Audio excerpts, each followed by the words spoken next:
मनोहर लाल ने किसान मोर्चा की बैठक में लिया हिस्सा। कार्यकर्ताओं से आंदोलन कर रहे किसानों से व्यक्तिगत रूप से मिलकर बातचीत करने को कहा।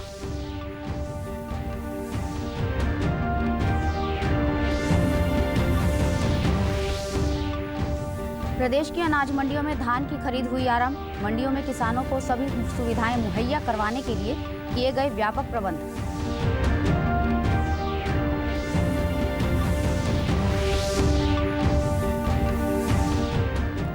केंद्रीय श्रम एवं रोजगार पर्यावरण मंत्री भूपेंद्र यादव ने श्रम ब्यूरो के स्थापना दिवस पर चंडीगढ़ में एरिया फ्रेम प्रतिष्ठान सर्वेक्षण के फील्ड कार्य का किया शुभारंभ। श्रम ब्यूरो में सोशल मीडिया विभाग बनाने की जरूरत पर दिया बल। और देश में कोविड-19 के नए मामलों में गिरावट का दौर लगातार जारी। कोरोना संक्रमण से स्वस्थ होने की दर बढ़कर 97.87% हुई। नमस्कार, मैं ममता रानी। अब समाचार विस्तार से।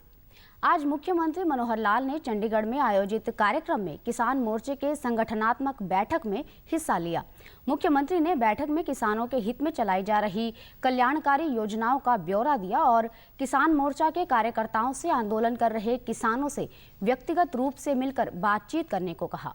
मुख्यमंत्री ने कहा कि किसान आंदोलन की समस्या का मुकाबला करने के लिए किसान मोर्चा के कार्यकर्ता संगठित होकर कार्य करें।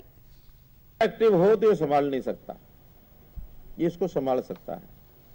करना क्या होगा, एक तो इन्हीं लोगों में से जो ठीक ठाक लोग हैं उनको व्यक्तिगत मिलना होगा। इतना लंबा हो गया है, उनमें बहुत लोग ऐसे हैं सोचने पर मजबूर हैं कि आखिर ये क्या है कि सरकार बिल्कुल मान नहीं रही, हमारे लोग अड़े हुए हैं कि बिल्कुल 3 कानून वापस करो, तो ये कब तक चलेगा। तो उसमें से उनको समझाना पड़ेगा, बातचीत के लिए भी आह्वान करना पड़ेगा, और या फिर भाई अब इसको खत्म करो, बैठ जाओ, सरकार पर भरोसा करो। अगर कहीं कोई लागू होने के बाद गलत कुछ काम निकल आया तो इसको बदलने में, इसको संविधान जैसे हम संशोधन करते हैं। कार्यक्रम में कृषि मंत्री जयप्रकाश दलाल ने कहा कि प्रदेश के किसानों को आंदोलन करने की आवश्यकता नहीं है, क्योंकि हरियाणा में सबसे अधिक मूल्यों पर फसलों की खरीद की जाती है। उन्होंने पार्टी कार्यकर्ताओं से केंद्र और प्रदेश सरकार द्वारा चलाई जा रही योजनाओं के बारे में किसानों को जागरूक करने का आह्वान किया। किसान की आमदनी बढ़ाने के लिए हमारे प्रधानमंत्री मोदी जी ने कदम उठाए हैं, और विपक्षी पार्टियों को मैं कहता हूं पक्का भरोसा है कि हमारे आदरणीय प्रधानमंत्री जी जो लक्ष्य देते हैं उसको पूरा करते हैं। हरियाणा के किसान को मैं कहता हूं कि ना तो आंदोलन करने की जरूरत है, ना मांग मांगने की जरूरत है। सबसे ज्यादा फसलें हम खरीदते हैं, सबसे ज्यादा भाव हम देते हैं, सबसे ज्यादा यहाँ पर फसलों का मुआवजा मिला है, सबसे ज्यादा खराबे का मुआवजा मिला है, सबसे ज्यादा हम सीधा पैसा जो एग्रीकल्चर इंप्लीमेंट्स का देते हैं, पराली की योजना के देते हैं, और हमने जो बागवानी की योजना है, हरियाणा पहला प्रदेश है, फसलों के साथ साथ हमने बागवानी और सब्जियों का बीमा भी किया है। प्रदेश में महामारी अलर्ट सुरक्षित हरियाणा की अवधि 18 अक्टूबर की सुबह 5 बजे तक बढ़ा दी गई है। मुख्य सचिव विजय वर्धन ने सभी जिला उपायुक्तों व पुलिस महानिदेशक को यह आदेश दिया। श्रम ब्यूरो के 101वें स्थापना दिवस के अवसर पर चंडीगढ़ में केंद्रीय श्रम एवं रोजगार पर्यावरण मंत्री भूपेंद्र यादव ने एरिया फ्रेम प्रतिष्ठान सर्वेक्षण के फील्ड कार्य का शुभारंभ किया। कार्यक्रम को संबोधित करते हुए भूपेंद्र यादव ने श्रम ब्यूरो में सोशल मीडिया विभाग बनाने की जरूरत पर बल दिया। एक विभाग एस्टेब्लिश किया जाना चाहिए जो सोशल मीडिया का विभाग हो। आजकल जो सारी चीजें हैं, इंफॉर्मेशन सोशल मीडिया पे उपलब्ध है, तो हमारे डाटा का सोशल मीडिया पे पूरा विषय जाना चाहिए। अभी भी जिस प्रकार से आप लोगों ने अपना डाटा जो किया है, और अब तो आपका हर 3 महीने में डाटा आएगा।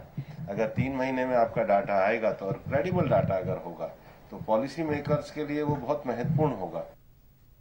केंद्रीय श्रम एवं रोजगार मंत्री ने नीति निर्माण में डाटा का महत्व बताते हुए कहा कि केंद्र सरकार समाज के अंतिम छोर पर खड़े व्यक्ति का उदय और विकास करने के लिए पूरी तरह प्रतिबद्ध है। गांधी जी कहा करते थे कि जब भी हम कोई पॉलिसी का निर्माण करें तो समाज के अंतिम छोर पर खड़ा हुआ जो व्यक्ति है उसको ध्यान में रख करके विस्तार करें। आप जो डाटा ला रहे हो ये केवल एक सरकारी डाटा नहीं है, जो अंतिम छोर पे जो श्रमिक खड़ा हुआ है। हम लोगों ने जो ई श्रम का जब नारा दिया था कि जिनकी मेहनत देश का आधार, उनका सपना हुआ साकार, तो उनके लिए हम पॉलिसी सही बना सके। ये सरकार अंत्योदय के दर्शन पे चलती है। अब सरकार जिस फिलॉसफी को लेकर के चलती है और वो फिलॉसफी का नाम ही अंत्योदय का दर्शन है। जो प्रधानमंत्री जी का विजन है वो विजन ही गरीब कल्याण का विजन है। वो गरीब कल्याण के विजन पे और अंत्योदय मतलब अंतिम स्तर पर खड़े हुए व्यक्तियों के लिए सही पॉलिसी का निर्माण हो, उसके लिए डाटा बहुत, उसकी प्योरिटी का होना, उसकी क्रेडिबिलिटी का होना बहुत आवश्यक है। आज से प्रदेश के मंडियों में धान की खरीद का कार्य शुरू हो गया है। यमुनानगर के जगाधरी मार्केट कमेटी के सचिव ऋषिराज ने बताया कि मंडियों में काफी मात्रा में किसान अपनी धान की फसल लेकर आ रहे हैं।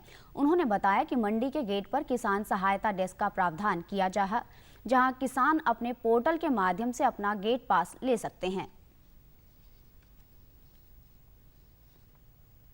हमारे यहाँ एफएड की बोली थी, लेकिन पहला दिन होने की वजह से दोनों एजेंसियों को, फूड एंड सप्लाई और एफएड को, दोनों को कह दिया गया है और उनके जो इंस्पेक्टर हैं वो मंडी में आ गए हैं।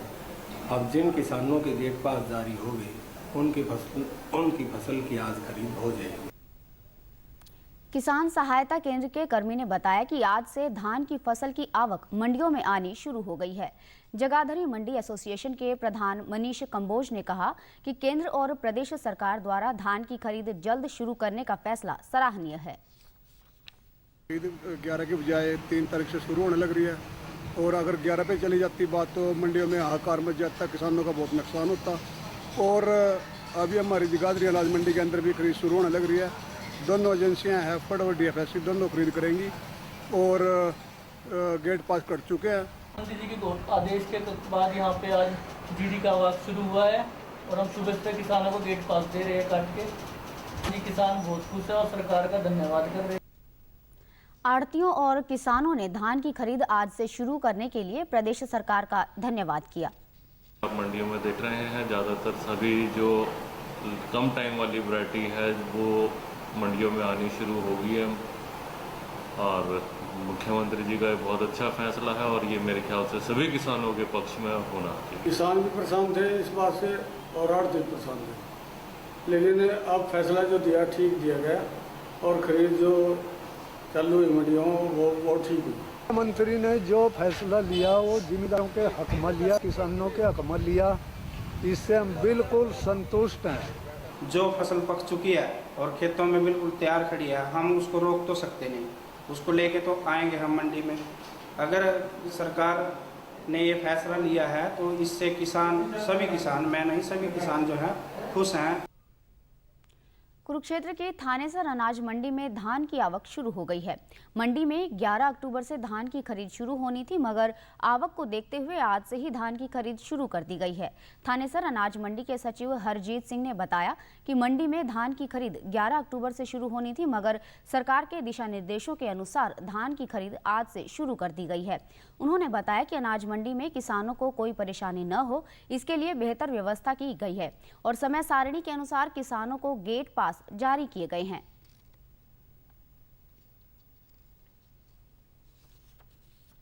मंडी में धान की आवक शुरू हो गई है। जैसा कि खरीद 11 तारीख से शुरू होनी थी और आज 3 तारीख को ही खरीद सरकार ने शुरू जल्दी से करवा दी है। किसान को गेट पास के रिगार्डिंग किसी भी प्रकार की समस्या नहीं आने दी जाएगी। हाँ, जिनका शेड्यूल 1 तारीख, 2 तारीख और 3 तारीख का बना हुआ है उन किसानों को हम गेट पास जारी कर रहे हैं और बाकियों को भी कह रहे हैं भी अपने शेड्यूल के अनुसार मंडी में फसल लेकर। देश में कोरोना टीकाकरण अभियान सफलतापूर्वक चल रहा है। केंद्रीय स्वास्थ्य और परिवार कल्याण मंत्रालय के मुताबिक राष्ट्रव्यापी टीकाकरण अभियान के तहत अब तक देश भर में 90 करोड़ 51 लाख से अधिक टीके लगाए जा चुके हैं। वहीं देश में कोविड-19 के नए मामलों में गिरावट का दौर लगातार जारी है। सरकार के सख्त कदमों की वजह से यह बेहतर नतीजे सामने आ रहे हैं। स्वास्थ्य और परिवार कल्याण मंत्रालय के मुताबिक पिछले 24 घंटों में कोविड के 22,000 से अधिक नए मामले सामने आए हैं और 25,000 से अधिक मरीज अपना उपचार करवाकर स्वस्थ हो चुके हैं। इससे स्वस्थ होने की दर बढ़कर 97.87% हो गई है। प्रदेश में भी अब तक कोरोना रोधी टीके की लगभग 2 करोड़ 33 लाख से अधिक खुराक दी जा चुकी है। प्रदेश में कोविड से 7,60,000 से अधिक लोग स्वस्थ हो चुके हैं, जबकि 111 मामले सक्रिय हैं। डीडी न्यूज हरियाणा पर देश और प्रदेश से जुड़ी खबरों को विस्तार से जानने के लिए आप हमारे साथ फेसबुक, ट्विटर और यूट्यूब के माध्यम से भी जुड़ सकते हैं। हमसे जुड़ने के लिए आप हमारे सोशल मीडिया हैंडल को भी फॉलो कर सकते हैं। अब आप अपने मोबाइल फोन से QR कोड स्कैन कर हमारे यूट्यूब चैनल पर सीधे पहुंच सकते हैं। नीति आयोग द्वारा स्वतंत्रता के 75वें वर्ष के हो रहे आज़ादी का अमृत महोत्सव आयोजन के दौरान देश की 75 सफल महिला उद्यमियों को सम्मानित किया जाएगा। नीति आयोग ने वुमेन ट्रांसफॉर्मिंग इंडिया पुरस्कार की शुरुआत 5 वर्ष पूर्व की थी। इसके अंतर्गत कारोबार के माध्यम से आत्मनिर्भर बनने वाली और अनूठे व्यावसायिक समाधानों से चुनौतियों का समाधान करने वाली महिला उद्यमियों को पुरस्कृत किया जाता है। कोरोना महामारी के चलते रोहतक में बंद हुई राहगिरी का आज 1.5 साल बाद आयोजन किया गया। 4 खंबा रोड पर हुई इस राहगिरी का शहरवासियों ने भरपूर आनंद लिया। इस कार्यक्रम में विभिन्न प्रकार की गतिविधियों और सांस्कृतिक कार्यक्रम का आयोजन किया गया। इस अवसर पर मटका दौड़, बैडमिंटन, चित्रकारी आदि प्रतियोगिताएं हुई, जिसमें विजेताओं और प्रतिभागियों को सम्मानित भी किया गया। रोहतक के अतिरिक्त उपायुक्त महेंद्रपाल ने मुख्य अतिथि के तौर पर शिरकत करते हुए कहा कि भविष्य में भी इसी प्रकार बेहतरीन कार्यक्रमों का आयोजन किया जाएगा। रोहतक के मेयर मनमोहन गोयल ने राहगिरी दोबारा शुरू होने पर खुशी जताई और लोगों को कोरोना महामारी के प्रति सचेत भी किया। और सोशलाइजेशन को बढ़ाने के लिए बहुत ज़रूरी है। दूसरा, आप देख रहे हैं कि 1.5 साल बाद शुरू हुआ है। ये स्पेशली हमने बच्चों के लिए किया है, नेबरहुड राहगिरी करके, ताकि बच्चे जो 1.5-2 साल से बिल्कुल घरों में एक सेंस में बंद थे, वो दोबारा से आके सार्वजनिक जीवन में एक दूसरे के संपर्क में आए और सीखें।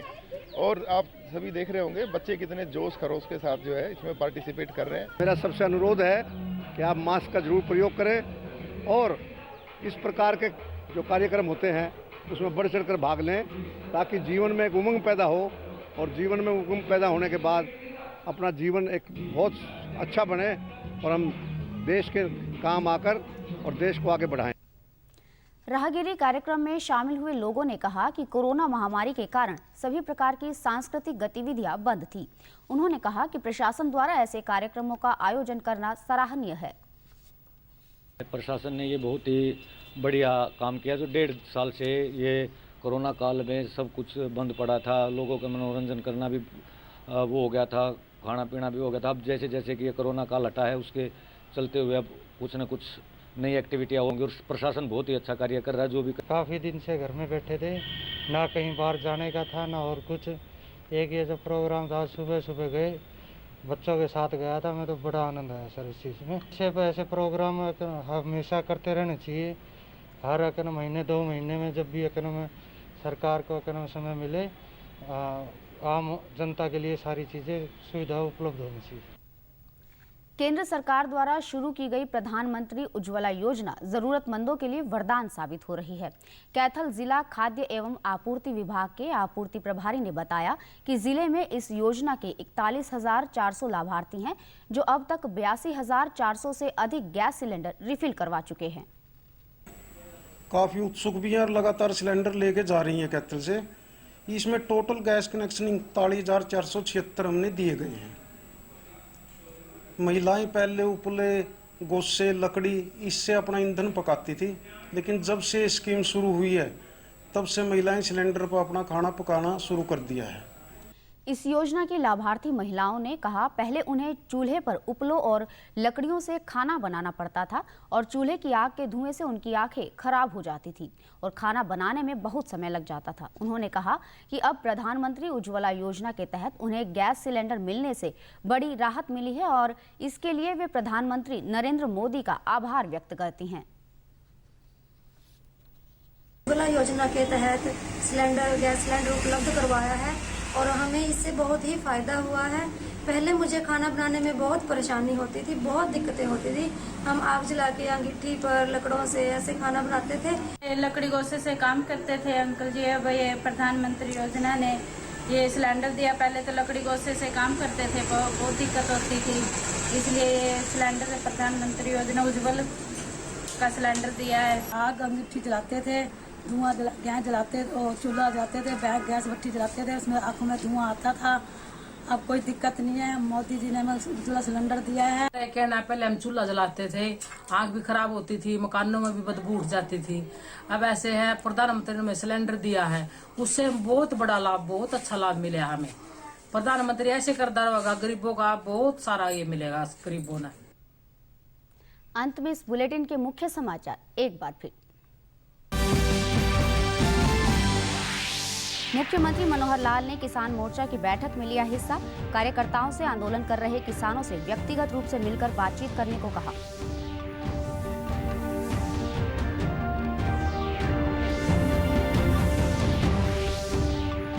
प्रदेश की अनाज मंडियों में धान की खरीद हुई आरंभ। मंडियों में किसानों की सभी सुविधाएं मुहैया करवाने के लिए किए गए व्यापक प्रबंध।